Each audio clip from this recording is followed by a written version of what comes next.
I was very fortunate because he was so pivotal in Barbara's story. I was very fortunate to have an actor that I could play against who was so easy and so talented. I remember that the I don't think I can tell the story actually. It's probably a bit rude, but he's basically just a very he does the kind of acting style which I think everyone's like, go on, tell the story. You kind of have to now. Anybody want to hear a story? I can't. When I go on Jimmy Kimmel one day, I'll tell the story then. Okay, when it's a late night program. But he has a similar style of acting to me, which is where we just like getting in the SHIT of it. So you're just acting against someone who is just reacting to what you're doing, which is my favorite kind of acting. So it's really juicy acting. So I was really pleased that he was that kind of guy. Okay. Hi, what's your question? Robert Mortelli here. So much Oswald Cobblepot material. What did you pull most for your character? Oh, like what? From what? From what back? Because there's so much Batman material out Oh there.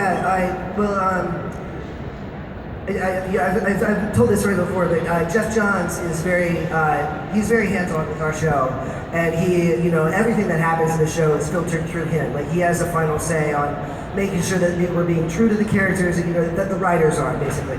And so when we all got the job, I reached out to him, or we were at some event, or I don't know if it was PCA's or San Diego Comic-Con or something. But I said to him, I was like, I've been like, noodling around finding like different comic books in the past, and I was like, but I wasn't really going anywhere. And I just said to him, I was like, if you have any idea if you have any stories that I should, recommend them to me.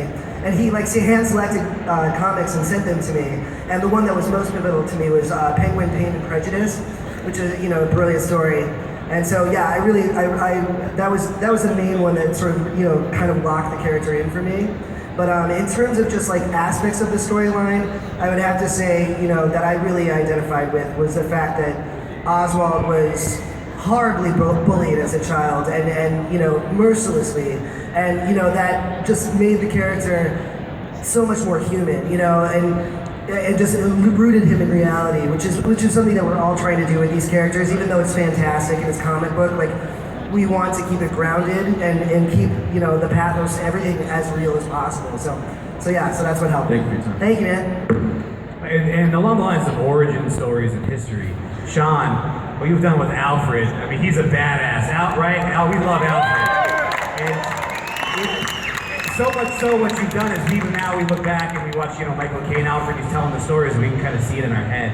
So, what did you pull from, and were you given a lot of freedom just to go ahead and make them the best?